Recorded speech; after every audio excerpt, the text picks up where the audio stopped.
Ma taqsa xejn il-kritika nuqqasijiet kbar fis-settur tal-kostruzzjoni u nuqqas stazzjoni min-naħa tal-gvern. Dan wara li sit ta' residenza Charlotte Falzon esponijiet fil-beraħ l-istorja tagħha meta f'żewġ każijiet separati waqa' saqaf ta' kamra fuq naħa ta' wara tad-dar tagħha waqt li kien qed isir xogħol ta' kostruzzjoni f'sit biswita. F'kumment li tefet taħt post fuq Facebook, Isabel Bonnici inkoraġġiet lil Charlotte biex tkompli taħdem għal dak li hu tagħha u ma tħalli l-ħadd jimlija bil-biża' sabiex tieqaf il-ġlieda tagħha.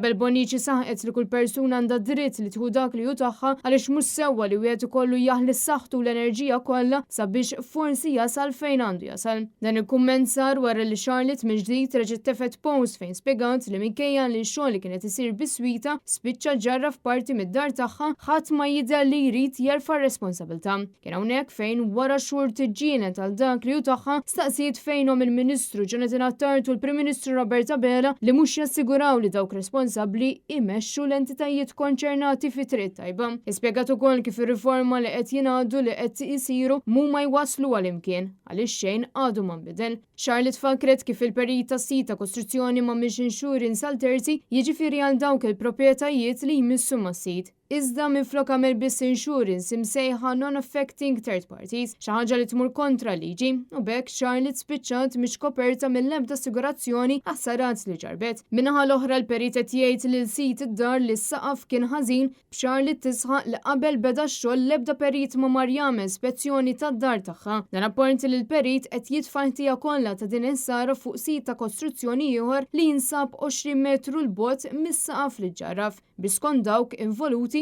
issir frame up.